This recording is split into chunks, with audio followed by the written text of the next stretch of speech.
Hello, I'm Lynn Gier, also known as Redgrave Jones. Welcome to my channel. Today, I am going to give you your second piano class. This is Piano 102. I previously released a video called Piano 101, where I talked about the 5 things that you need to know to start playing piano, like right now. So if you have never played piano, go back, watch that video, and then come back here. I'm going to pick up on where that video left off. That video ended with me showing you a simple way to play the song Mercy by Sam Mendez. And in talking about that song, I'm going to start with talking about triads. So when I showed you how to play that song, I told you with your left hand to play one note, which would be G, while you did essentially what's called an arpeggio. Oh wait, it starts in E minor. So you are playing an E with your first finger of your left hand, the E below middle C, and you are playing an E minor chord in your right hand, but I had you arpeggiate it, which is just a fancy way to say play the chord one note at a time.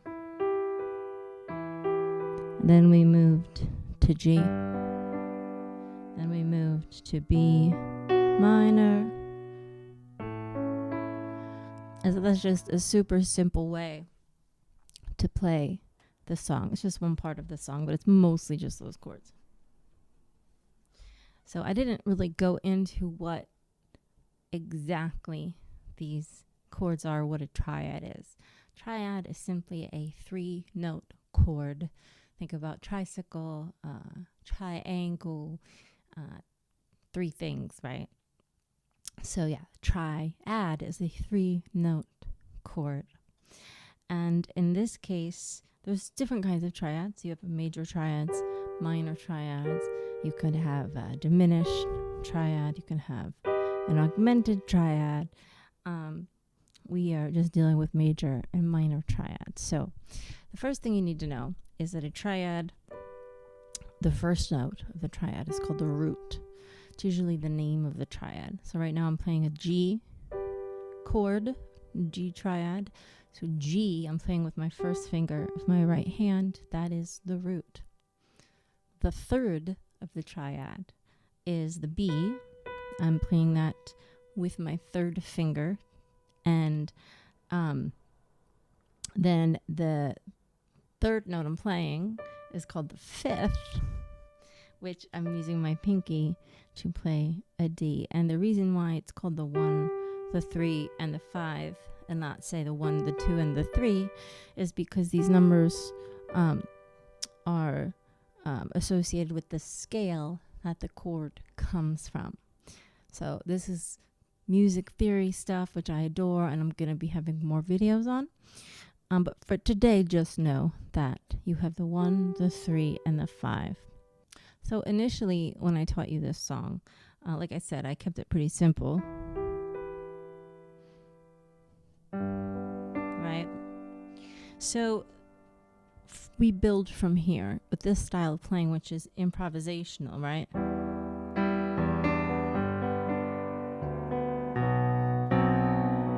Not that note.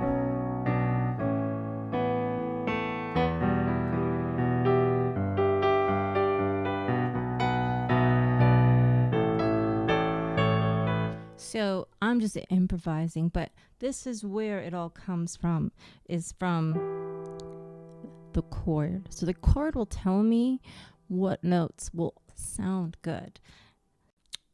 Let's talk about the left hand. So you're just playing the root of the chord in the left hand, right? B for the B minor chord, A for the A major chord, E for the E minor chord, G for the G major chord, B for the B minor chord, and A for the major chord. So a couple things we could do with the left hand. Sometimes you could play, those rules are meant to be broken, but what sounds nice in the left hand are things like the root and the 5th. So I might for the first chord, the E minor chord, I will play E and B. Then I'm going to go to G and D, B and F sharp, A and E. Now let's see what that sounds like with the simple pattern in the right hand.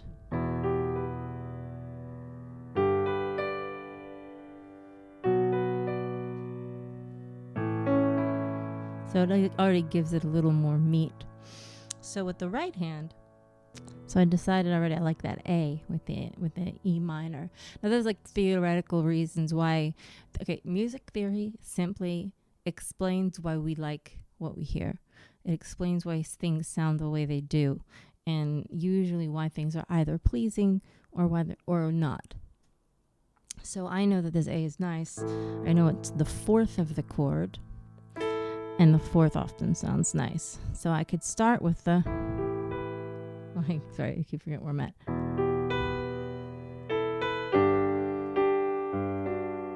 So I did with my right hand E, G, B, the simple arpeggio, and then I teased this.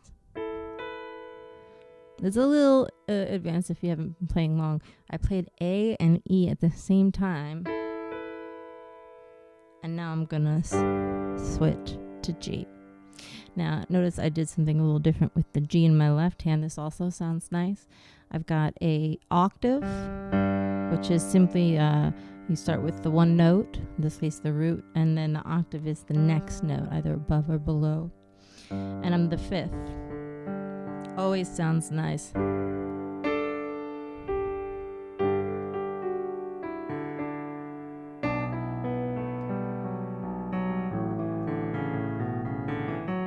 So normally I wouldn't solo down that low, but it kind of sounded nice. Okay, so what else can you do? You can change the shape of the triad. We are going to talk about inversions. Inversions are so important because without inversions, check this out. I'm kind of jumping all over the place. Now, even if to go to B, I could jump here or down here. Down here, but it's a bit of a jump, right? But if I play with what's called an inversion, I'm just going to show you and then I'll explain it.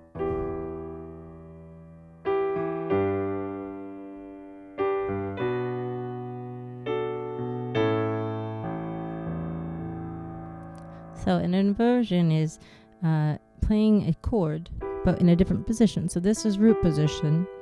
I'm playing E, G, B.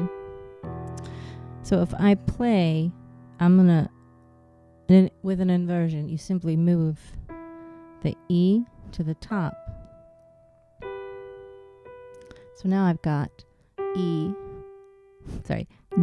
B, E. That is called first inversion. Now I could switch from here.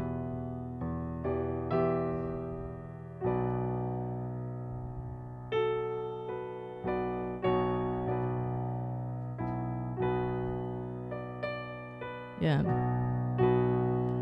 And then from that, I go to my A major, and so you'll notice this is a different shape for the A major. And I am playing an E, A, C sharp. This is what we're going to do with the right hand. We're going to start E minor in root position. Then we're going to play D, G, in second inversion. So second inversion is when I have the G on top, but I'm going to move this B on top. That's second inversion. So I've got E minor,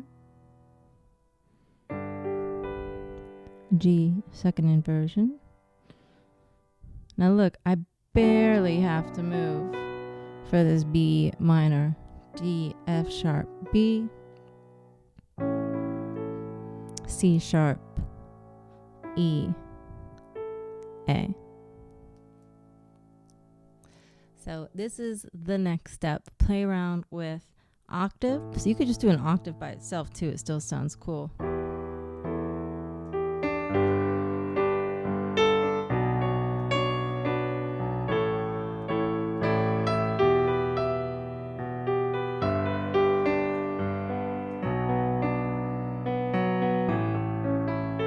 Arpeggio.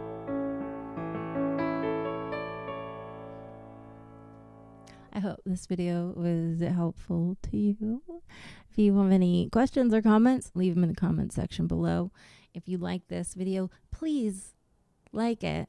And then also please subscribe. It means so much to me and the algorithm, and I do appreciate having you here so much. So thank you very much. Have a great rest of the day or night or wherever you are. Bye.